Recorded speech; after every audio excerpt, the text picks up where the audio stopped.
বঙাইগাঁও জিলাৰ উত্তৰ শালমাৰাস্থিত কমতাপুৰ স্বায়ত্তশাসিত পৰিষদত অনুষ্ঠিত 515 সংখ্যক বিশ্ব মহাবীৰ চিলাৰায় দিৱসত উপস্থিত অসম চৰকাৰৰ কেবিনেট মন্ত্ৰী পীয়ুষ হাজৰিকা।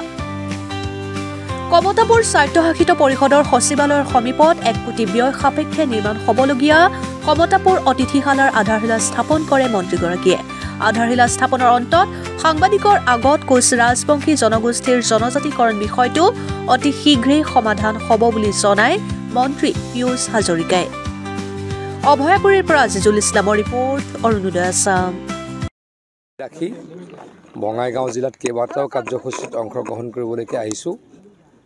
প্ৰথমটো কাৰ্যসূচী আছিলে সূত্ৰধৰ ছাত্ৰ সন্থাৰ এটা কাৰ্যালয় আমাৰ চৰকাৰে বনাবলৈ 50 লাখ টকা দিছিলোঁ, সেইটো আজি উদ্বোধন কৰিলোঁ। দ্বিতীয়টো কাৰ্যসূচীত আমি অংশগ্ৰহণ কৰিলোঁ।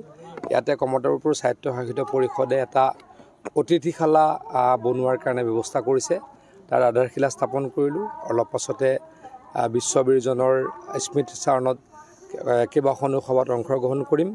এই অঞ্চলটোৰ ভাল হওক তাৰ কাৰণে কামনা কৰিছোঁ। এই অঞ্চলটোৰ কাৰণে কাম কৰিবলৈ আমি যিমান পাৰোঁ চেষ্টা কৰোঁ, ভৱিষ্যতেও চেষ্টা কৰিম। আজি এই পবিত্ৰ দিনটোত দীৰ্ঘদিনীয়া সমস্যাসমূহ আমি পৰ্যায়ক্ৰমে সমাধান কৰি আছোঁ। কিছু জনজাতিকৰণৰ ক্ষেত্ৰতো আমি খুব দৃঢ়ভাৱে আৰু খুব সতৰ্কমূলক ব্যৱস্থা হাতত লৈছোঁ। কিন্তু এটা কথা ঠিক যে আমাৰ যিসকল কোচ ৰাজবংশী ব্যক্তি তেওঁলোকে বৰ্তমানে মেডিকেল ইউনিভাৰ্চিটিয়ে কওক, ইঞ্জিনিয়াৰিং ইউনিভাৰ্চিটিয়ে কওক বা অন্য পঢ়াৰ ক্ষেত্ৰত যিখিনি সুবিধা লাগে গোটেইখিনি ডক্টৰ হিমন্ত বিশ্ব শৰ্মা ডাঙৰীয়া চৰকাৰে দিছে। পৰৱৰ্তী সময়ত তেখেতলোকে যাতে অনুসূচিত জনজাতিৰ মৰ্যাদা পায় তাৰ কাৰণে আমি খুব চিৰিয়াছলি কাম কৰি আছোঁ। ভাবোঁ যে সোনকালে এই কামটো সম্পূৰ্ণ হ'ব। ভালনে সকলোৰে? Thank U.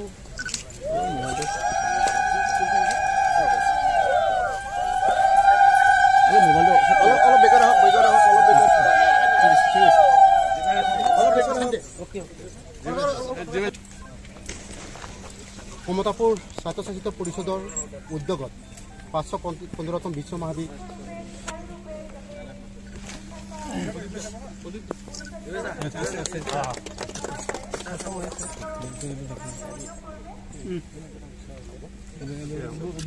মোবাইল হ'ব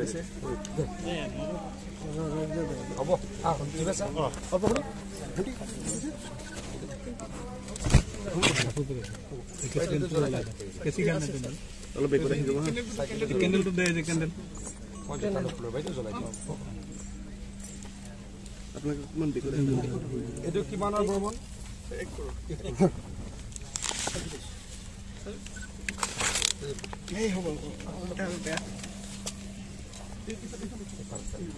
আমাৰ সাংবাদিকখিনি এইফালে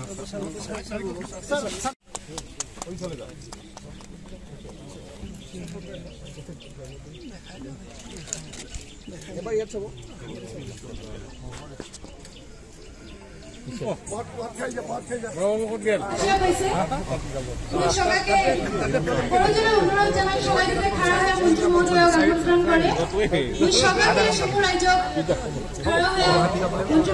আমন্ত্ৰণ জানাৰ অনুৰোধ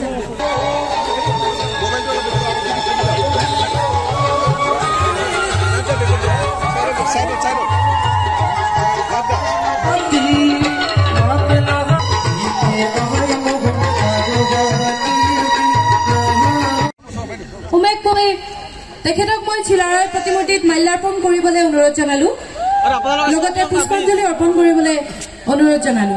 ইতিমধ্যে আমাৰ মাজত আহি পাইছে আমাৰ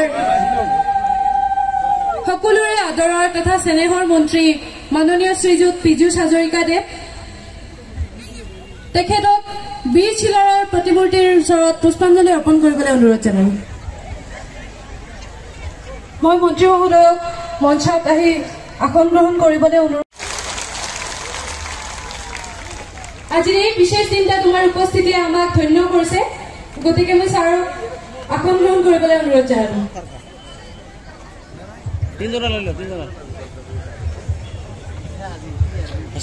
মোৰ আগত আনা বলাই প্লিজ, মোৰ আগত আনা, মোৰ ইফালে দিয়া না প্লিজ। এই তিনিজনক লৈ লয়, তিনিজনে বহি আছে, দুজন বহি আছে চাইডত। আৰে আগত আনা, বেলেগ মানুহ নালাগে, আগত আনা, আগত আনা।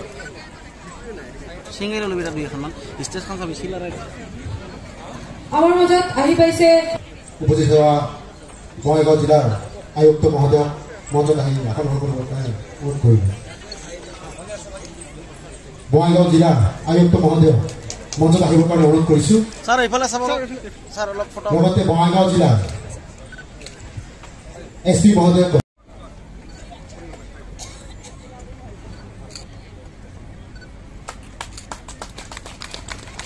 সগৰে গৌৰৱ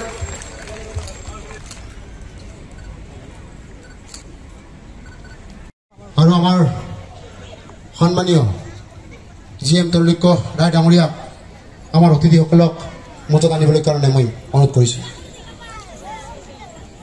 সন্মানীয় সদস্য সন্তোষ ৰাভা ডাঙৰীয়াক মঞ্চত আনিবৰ কাৰণে মই অনুৰোধ কৰিছোঁ।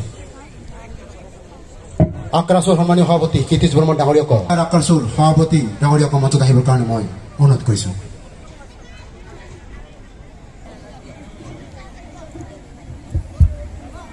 মই অতিথিগোলাক আদৰি নিয়া অনুৰোধ জনাই যাতে সুন্দৰ কৰি আনি আমাক আমন্ত্ৰণ কৰি আনি